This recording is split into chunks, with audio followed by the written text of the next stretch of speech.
Olá, eu sou Carlos Henrique Abud e hoje eu vou falar de 4 grandes erros que alguns autores cometem durante a realização do primeiro tratamento de uma história.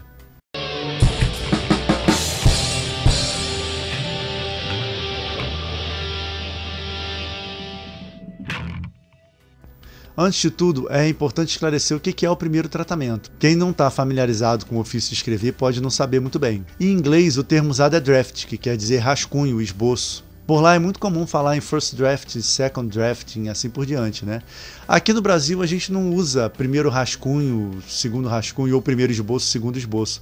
Por isso o termo mais usado é tratamento.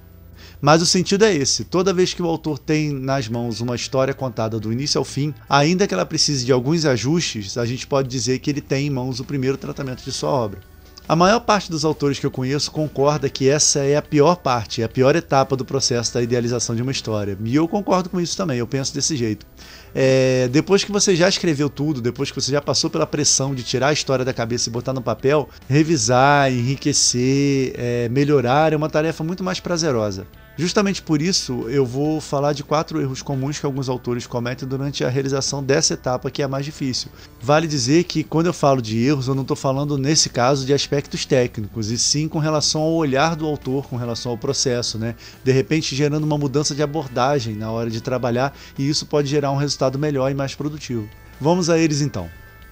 Primeiro, não refinar a ideia. Por mais óbvio que isso possa parecer, às vezes a gente tem que lembrar que todas as histórias já foram escritas antes. E é isso mesmo. Qualquer história é uma versão de alguma trama que já existe, já foi criada, já foi posta em prática em alguma época ou em algum lugar no mundo.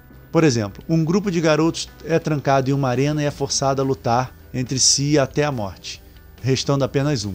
Jogos Vorazes? Não, na verdade eu estava descrevendo a trama de Battle Royale, que é uma história japonesa, escrita por Koshun Takai em 96 e que virou filme em 2000. E eu não estou dizendo que a Suzanne Collins, que é a autora do Hunger Games, roubou a ideia do Takai, de maneira nenhuma. O próprio Takai não foi o primeiro autor a trabalhar com esse conceito. Os Jogos de Gladiador começaram com os romanos e desde então esse conceito tem aparecido em diversos livros e filmes e peças de teatro ao longo do tempo. A Suzanne pegou esse conceito dos Jogos de Gladiador e transportou para um mundo pós-apocalíptico, adicionando também um subtexto de crítica social. Outro exemplo, o George Lucas já admitiu várias vezes as influências de Flash Gordon e Akira Kurosawa no episódio 4 do Star Wars, né? E não estamos falando só de referências visuais leves ou easter eggs, não, e sim do conceito da trama em si. Quem já leu alguma biografia do George Lucas ou já viu algum documentário sobre Star Wars sabe muito bem o tempo que o George Lucas levou refinando a sua história até que ela tivesse elementos originais o suficiente para que fosse considerada relevante. E é aí que eu estava querendo chegar. Já que todas as histórias já foram contadas, resta ao autor encontrar maneiras interessantes de recontá-las, combinando elementos, fugindo de clichês desgastados, coisas assim. Se a sua premissa for sólida e bem trabalhada o suficiente, você vai ter mais fôlego para terminar o primeiro tratamento. E ainda não vai ter que jogar todo o trabalho fora se depois de tudo descobrir que você só está escrevendo uma versão exatamente igual de outra história que já existe. Então gaste um tempo refinando a sua ideia original e trabalhando na sua premissa antes de começar o primeiro tratamento. Você vai ver que esse trabalho prévio vai valer a pena. Erro 2. Perfeccionismo. Às vezes, quando a gente está escrevendo, as palavras certas vão aparecendo e a história vai simplesmente fluindo. E é ótimo quando isso acontece.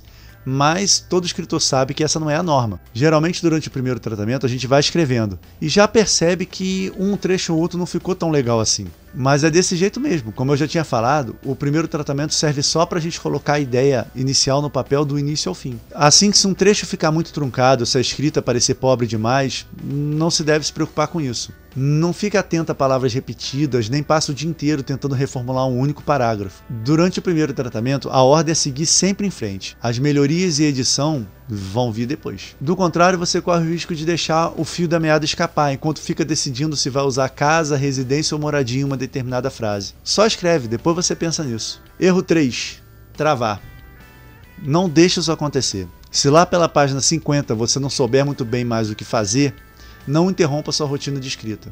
Pule o trecho em que estava travado e continue adiante.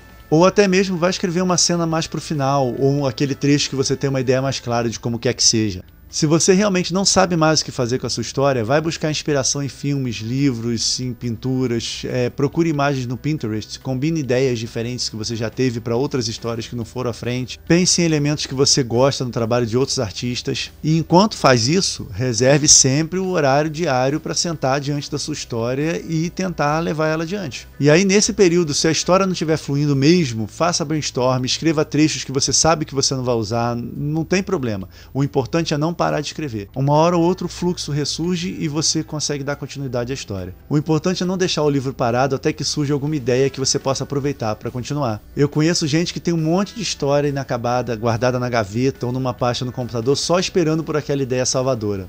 Ela pode vir num estalo ou pode nunca aparecer. Então, resista à tentação de abandonar o seu projeto à espera daquela ideia que vai salvá-lo. Vença a falta de criatividade pelo cansaço. 4. Solidão.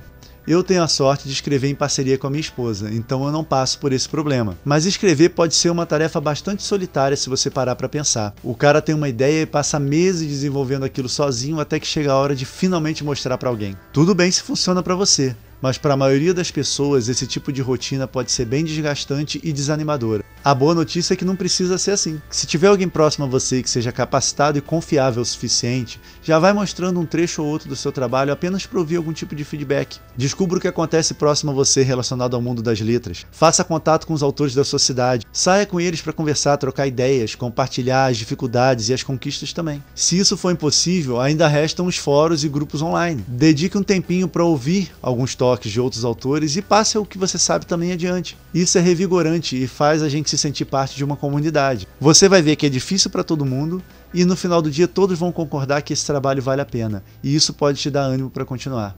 E de um jeito ou de outro a gente também está sempre aqui para ajudar no que puder, assim como diversos outros autores espalhados pelas redes sociais por aí. Bem, era isso para o vídeo de hoje, abraços, boa escrita e até a próxima.